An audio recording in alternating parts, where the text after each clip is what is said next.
Exploring the Solar System Part 2 Spacecraft. So we're going to be thinking about how you get spacecraft to where you want to explore whatever body in the solar system you're going for. What do you do when you get there, and how do you get data back? Data more generally, but most people are interested in the images. I mean, of course, data could be all sorts of things about measuring chemical composition, measuring magnetic fields, but most people are interested in how you get images back from these distant spacecraft. And again, what missions are coming up in the near future. When putting this together, I thought it might be useful just to ask, well, how many spacecraft have we sent out into the solar system since we've been doing this? And effectively, we've been doing it for well over half a century now. And even I was surprised at the number that actually have been sent out. The number of spacecraft that have been sent out into the solar system is huge. It's well over 200. I think it's about 250. The last one on the list, which you might not be able to read, is Europa Clipper, which was launched just a few weeks ago. So we've been sending an awful lot of probes and spacecraft out there. The very early ones, some of them, of course, were manned because some of these were Apollo missions, but most of these are robot spacecraft. How do we get, for instance, from Earth to Mars? Well, to go from Earth to Mars, this particular system is not to scale. That's a relatively easy transfer, because to go from Earth to Mars, all we need to do is to put our spacecraft into an orbit indicated by the blue ellipse there. In other words, if I temporarily take the Earth orbit and Mars orbits away, you can see that we're actually in an elliptical orbit around the Sun, and basically the closest point to the Sun corresponds to the Earth orbit, and the more distant part of the blue ellipse corresponds to the Mars orbit. So it's not trivial by any means, but it's a relatively easy hop to get from Earth to Mars because it's our nearest neighbor, actually even closer than this image, which is not to scale, would imply. But if we want to explore other parts of the solar system, life gets a little more complicated.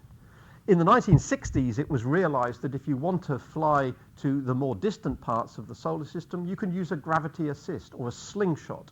Here you see that as the spacecraft went past Jupiter, it got a kick, it changed direction and changed speed in order to send it on to an encounter with Saturn. Because of the increased speed, that means that you can explore the outer solar system a lot faster, and you can also do it more cheaply because you need less fuel to carry in, because you don't need to fire the rockets, because you use effectively the energy of the planet that you're flying past, Jupiter in this case, to gain extra speed, and so you can cover distances to the outer solar system without carrying a lot of fuel, and you can get there faster. If you have less fuel, that means you've got more scientific payload for the same size of rocket lifting you off the surface of the Earth. So a lot of advantages in using gravity assists, and it's been used for the outer planets as well as, rather ironically, not ironically, but perhaps counterintuitively, it's actually used for the inner planets as well, to slow down on falling towards Jupiter and Mercury, as well as wanting to speed up to get to the outer planets.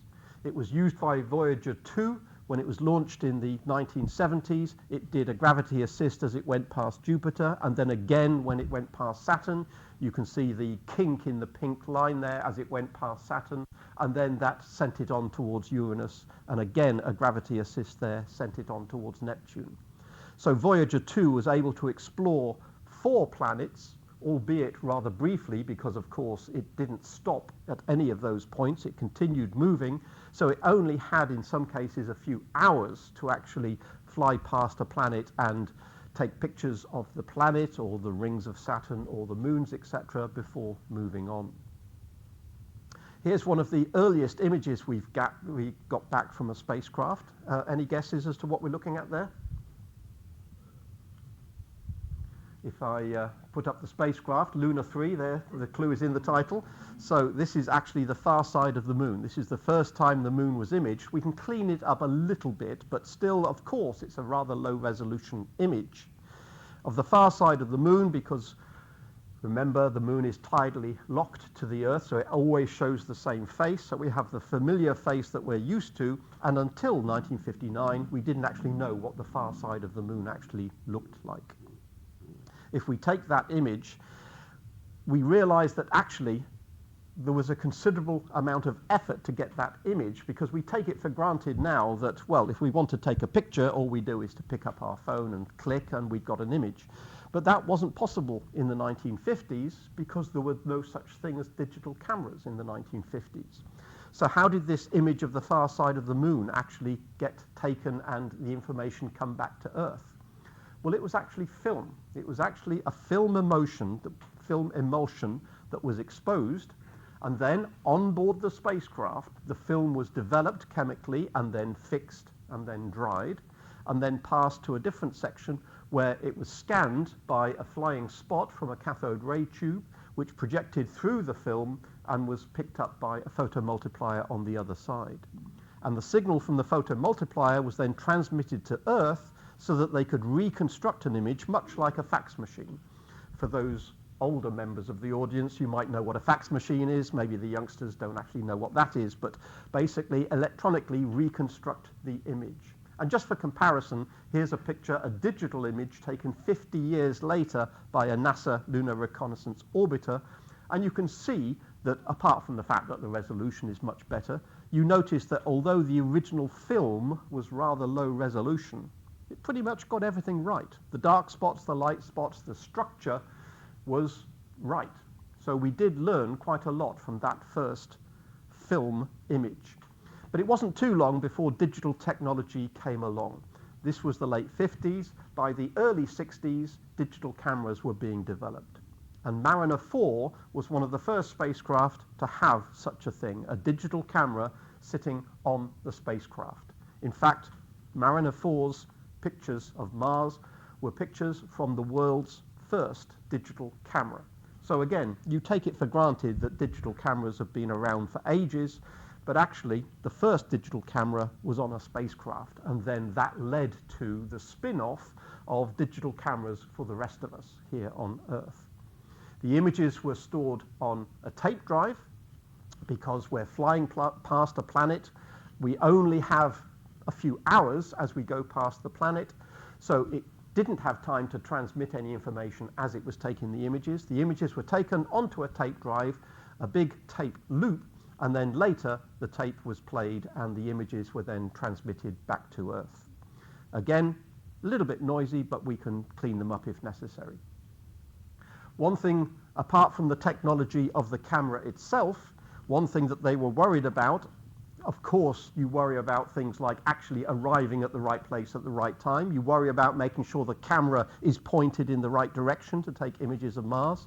But they were also concerned that the tape drive, which is a tape loop, they were concerned that maybe the tape wouldn't stop on command. Because it's a tape loop, they were worried that they would take lots of images of Mars and then the tape would continue and they would basically overwrite those images of Mars with lots of images of nothing as it continued to fly through the solar system. Luckily, the tape drive did stop on command and they did manage to read it. So these were the first digital images from another world, Mars, July 1965. And of course, we have a lot of planets that in principle we could explore. We have the ones shown here, the 8 planets, now that Pluto has been demoted to a dwarf planet. And again, I'm not going to have time to describe how each of these planets has been explored, so I'm just going to pick out a couple of missions of interest. So the Cassini mission, this was going in orbit around Saturn in 2004, and it survived until 2017, where it was deliberately crashed into Saturn. Why would you do that rather than simply let it die? Well, it was thought that maybe there's always the possibility that we don't think there's any life on Saturn, but there's always the possibility of life on one of its moons. And if you simply let it die, there's the possibility that as it orbited Saturn, one day it might crash into one of those moons and contaminate them. So they deliberately crashed it into Saturn where it could do no harm. There's loads of numbers up there. Some of them are worth a quick glance. A reminder that when you send things to the outer solar system, you're basically traveling billions of miles, in this case, something like 5 billion miles. It's collected hundreds of gigabytes of data. A lot of those are images, but also is making other measurements as well. In the bottom right-hand image there, you get an idea of just how big these probes are. They might look relatively small, but you can see that actually they're about the size of a bus when we see Cassini against a standard human in the bottom right-hand corner there. A Hubble picture of Saturn as seen from Earth shows nice detail, but of course with a spacecraft you're getting closer to the object you're interested in, and so you can see more detail. If we just pick out that part of the ring system, for instance, Hubble sees that the rings are made up of sub-rings, if you like. We can clearly see some hint of grooves there, but Cassini allowed us to see those in amazing detail. And in addition, perhaps you can see that faint ring on the outside. All of this structure that you can see, we're looking at millions, no, probably billions or trillions of icy particles, each of which is orbiting Saturn completely independently. So there's no solid object here. It's entirely a set of large numbers of independent ice particles, but they're being shepherded by each other and by moons that are rotating around Saturn. So there are lots of gravitational influences. The dynamics of the ring system are interesting and well worth analysis. The ring system is very flat. It might be 250,000 kilometers in diameter, but it's thought to be only a few meters thick, perhaps tens of meters thick. So it's basically one of the flattest objects in the solar system, and it's looking for all the world like a gramophone record when we look at it in that sort of detail. The rings are tilted with respect to the rest of the solar system, so every so often the ring system is in the same plane as the sun, or if you like, the sun is in the plane of the ring system. And when that happens, instead of the sun shining down or up onto the rings, it shines across the rings. And when that happens at an equinox, in this case, you can see the sunlight is coming in from the top, and we're seeing shadows cast onto the rings. That indicates that they are not dead flat. Certainly some parts of the ring system, the outer part of this ring, clearly has some bumps, and those bumps are thought to be of order a kilometer or so in height. Barely visible when the sun is shining from above, but we can just about catch them when the sun is shining from the side. And again, understanding why it is that most of the ring system is perfectly flat, but some edges appear to be rough and textured in these mountainous regions, again, trying to understand the dynamics of the ring system. Spacecraft can do certain things that we can't do from Earth. For instance, the spacecraft can fly into Saturn's shadow and basically see Saturn lit from behind, which of course is something we can never do from Earth. We can only see Saturn lit from close to the same angle that we're observing it from. So here we're looking at sunlight shining through the rings. So the rings are sort of semi-transparent, as it were. We can also see light coming through Saturn's atmosphere. It also shows up, because we're backlighting the ring system, we can see some structures that would otherwise be very difficult to see if we were looking at them lit from the front. And again, just to reiterate, that's something we can't do with Earth-bound telescopes. Sitting on the side of Cassini was a passenger, as it were, the Huygens probe. Because Cassini wanted to look at Saturn, the body of Saturn, the rings of Saturn, and some of the moons of Saturn, we thought that Titan, the biggest moon of Saturn, was interesting enough that it was worth sending a lander down. So Huygens was released in 2005 and fell into Titan's atmosphere. Titan's atmosphere is a lot more dense than, for instance, the atmosphere of any of the moons that we know of, or the atmosphere of Mars, for instance. It's mainly methane, but when Huygens fell through the atmosphere, it took these images as it got closer and closer to the surface. It didn't survive very long on the surface, but it took plenty of images on its way down, and it made it clear that the surface of Titan actually has mountains and lakes and rivers. Now, given its distance from the sun, these won't be lakes and rivers of water. They'll probably be lakes and rivers of methane. But it looks like we're seeing structures which are entirely analogous to the sort of structures that we would see here on Earth. So again, this is a world that is definitely worth further investigation. We have organic systems, we have organic molecules, we have liquid carrying nutrients backwards and forwards across the planet, and we have an energy source, albeit rather weak sunlight. So it'd be interesting to know what is happening on the surface of Titan. Another mission is the Juno mission. This has been exploring Jupiter since about 2016 or so, and again, by the numbers there, it's a reminder of just how amazing these spacecraft are. Terabytes of information have been collected in terms of images and data, and what almost surprised me was when I looked at the last number that it's been obeying something like 2 million commands whilst it's been operating for the last few years, making sure that it knows what it should be doing, what it should be imaging. Most of those commands are coming from Earth. There's obviously a time lag to get information from Earth to Jupiter. So there's a certain amount of automation, but a lot of these commands are uploaded from Earth, telling it what to do, what to image next.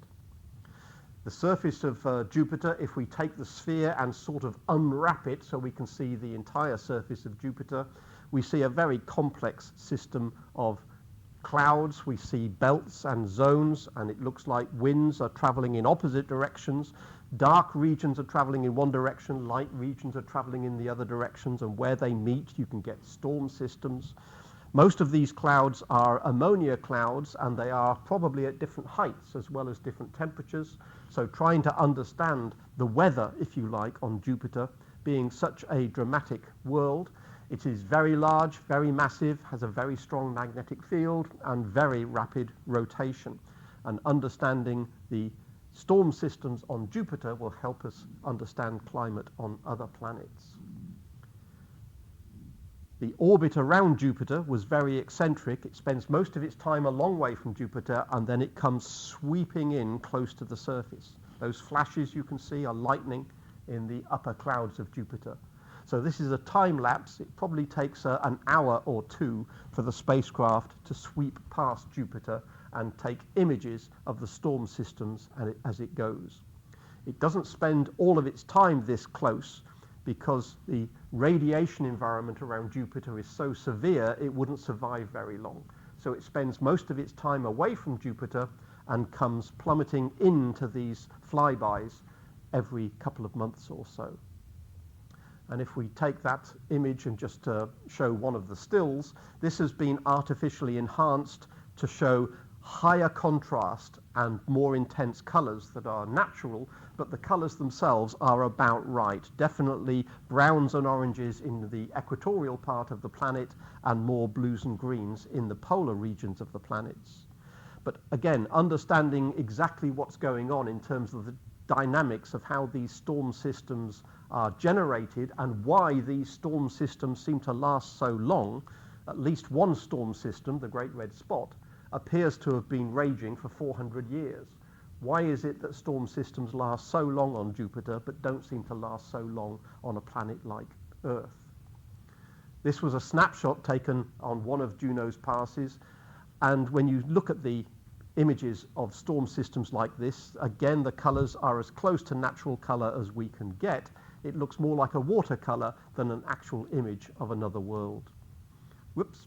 The dark spot in the middle there is thought to be a vortex, so we definitely have rotation around systems like this, and that dark spot appears to be low in the sense it appears to be a funnel, so perhaps it is a swirling vortex in which material is actually flowing down to lower levels of the storm system. But again, we don't really understand exactly what's going on in these systems.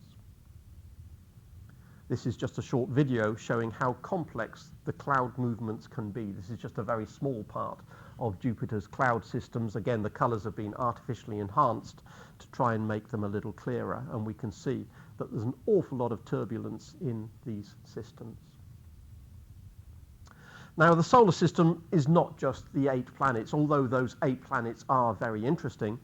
There's an awful lot out there. For instance, the New Horizons probe, which explored Pluto and is now exploring beyond Pluto, Pluto is only a dwarf planet, but it turns out to be much more active than we first appreciated. We thought at that sort of distance, on the outer edge of the solar system, nothing interesting will be happening because it's all just too cold.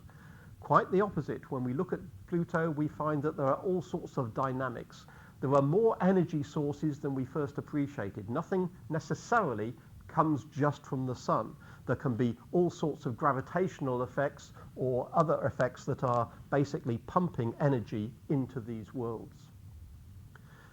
New Horizons is now exploring the Kuiper belt. This is a belt of icy particles extending way, way, way beyond Pluto. And New Horizons is effectively leaving our solar system, and on the way it's going to try and map out, or at least find and image, as many objects, as many interesting objects as it can find on its way out of the solar system. And it's not just the planets, of course. There are over 300 moons in our solar system. Earth just has the one. Mercury has none. Venus has none. Saturn has 160 something. It has more than its fair share. There are hundreds of moons. These are not to scale. Some of the moons are large and nearly spherical. Some of the moons are a lot smaller and irregularly shaped. If we show some of the larger ones to scale, then we can see that there's Titan in the middle, the large moon of Saturn, the one with a hazy atmosphere that we want to explore more because it looks rather interesting. But at the top there, we have the 4 big moons of Jupiter: Io, Europa, Callisto, and Ganymede. These have received a lot of interest recently because, as well as Jupiter being a fascinating planet to see what's going on in terms of its size, its storm systems, its magnetic field, its radiation, etc., these 4 moons are very interesting. The first one, Io, is volcanic because it's very close to Jupiter and it's getting squeezed an awful lot. But Europa, Ganymede, and Callisto are all ice moons. And so this particular set of ice moons, those 3 there, they have ice on the surface, but for various reasons, past probes have analyzed the way they behave, the gravity, the thermodynamics of these worlds, and it looks like all of these have subsurface oceans. So although the surface just looks like ice, it turns out they have water underneath, or at least there's a very good chance they have water. Ganymede, for instance, it's been calculated that the Ganymede world, although it's rather small as a moon, Ganymede actually has more liquid water than the Earth. So you can take all of the Earth's oceans and you still wouldn't get as much water as is present underneath the surface of Ganymede. So we want to explore these icy moons because if there's water and there's an energy source, i.e. Jupiter next door, and there's the right compounds and elements there, these are ideal places where you can think life might evolve. And that's why there are missions to go and explore these icy worlds. ESA have got the JUICE mission, and NASA have got the Europa Clipper mission. JUICE was launched last year, the Jupiter Icy Moons mission, and Europa Clipper was launched last month. It'll take them a little while to get to Jupiter, but in both cases, they're going to be concentrating on the icy moons because these look like ideal places to explore the possibility of life. How do we get information back from these distant worlds? Well, up till now, we've just been using radio waves. The idea is that all of these spacecraft have got a radio dish on them, and that sends the radio signal back to Earth, where an even bigger dish picks them up on the ground. But recently, an experiment has been done to ask, well, can we find a more efficient, faster way of getting information back from these vast distances? Radio waves, yes, they travel at the speed of light, but the data rates are limited. So a recent mission to the asteroid Psyche did an experiment. They took a laser with them, and they fired that laser back at Earth to see if using a laser transmission rather than a radio transmission would allow you to get higher data rates of data and images. The laser was sent back to Earth and picked up by this telescope, the Hale 5-meter telescope in California. So that picked up the laser and then took the transmission and converted it back to a data stream again. What data do you send to do a test with a laser? Well, it sort of doesn't matter what data you send, But I thought NASA showed a little bit of a sense of humor when they decided if we're going to do a test with a laser, why don't we send a video of a cat chasing a laser? So they sent back a video of this cat chasing a laser beam. So the video was sent, and they obtained data rates at a distance of 50 million kilometers. They obtained a data rate of 260 megabits per second, which is faster than some people can get off their broadband when they're receiving a signal from a few miles away. Even at a distance of 400 million kilometers, which is way out there in the asteroid belt, they could still get data rates of 8 megabits per second. If you compare that with what is typically received from a radio signal at a similar distance, you might be getting a few hundred bits per second, or maybe a kilobit per second. So we're talking about many, many orders of magnitude greater bandwidth by using lasers rather than by using radio frequencies. So perhaps, not just yet, but perhaps in the future when missions go out to various parts of the solar system, we can get much faster data rates so we can receive data back in close to real time rather than having to wait days or weeks or months for the transmission to actually get all of the data required back to Earth. So there are lots of things going on out there. The Cassini mission in the top right, that's now dead because it's crashed into Saturn, but all of these others are still going. Bepi Colombo is about to explore Mercury. New Horizons is flying through the Kuiper Belt. Juno is still exploring Jupiter, and the Icy Moons JUICE mission and the Europa Clipper are on their way, and in a few years' time will arrive to study the icy moons of Jupiter. So again, if you're interested in any of those missions, you can go and find all the information there on these web pages. Thank you very much.